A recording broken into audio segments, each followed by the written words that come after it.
Ito ay kwentong tikbalang. Second hand story ito. Hindi ako yung nakarinig pero kwentong tikbalang. Yung aking ilang kaibigan ay nagpunta sa Mindoro ito, yung malayong bundok ng isa nating kapatid. Ay naglalakad sila doon sa palibot sa bukid, gubat yan. May mga nakabunto na malalaking ko nito, malalaking bayuko na wala ng laman. Nakabunton yung shell, ganyang kataas ganyang kalaki, parang maliit na pusngo. Sabi sa may-ari, "Brother, bakit ito yung nakabunto na niya?" Sabi ng brother natin "Huwag anya kayo makialam. Yung kinakain ng tikbalang." "Oh, may tikbalang ba dito? Huwag na kayong mag-iingay. Basta sabi ko sa inyo, huwag na kayong magtaka dyan." Ay bandaron ay meron uli na nakabunton ng mga shells. Walang laman na at nakain na nga.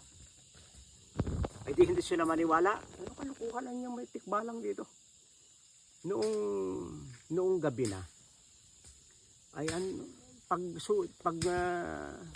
pagtingin nila doon sa karatig bundok, ay nagtutugtugan, parang nagsasayawan at napakagaganda ng ilaw. Mayroon ding amplifier. Sabi, "Brother, ba't ito'y gubat ay parang syudad? Huwag anya ninyong pansinin. At baka kayo'y lukuhin. Ako hindi ko pinakikialaman yan. Yan ay nakikita ko. Hindi anya ako nakikialam. Tuloy ang tulog ko. Kaya anya ko walang problema." Aba, para daw nagbabalibol. Yung dami ng ingay at yung sigawan, yung mga cheering squad, ay kung ano yung mga sigaw-sigaw natin pa naglalaro, yun din. Ay di ko na sila'y lumabas ang bahay at matindi ang volleyball. Ay doon sa kugunan nagbabalibol. Ay hindi naman nila makita. Ba't hindi wala naman, hindi ba nahapay ang damo? Pero doon, pati yung palakpakan ng mga meron ay naro ando sa kugunan. Ay maya-maya ng kaunti. Aba, ay doon na sa harapan na nila nagbabalibol. At sila'y mayayasak na, takbuhan sila sa bahay.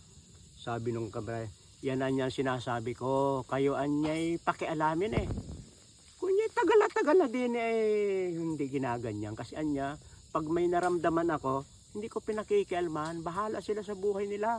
Ako naman naparito para magbukid hindi para makialam."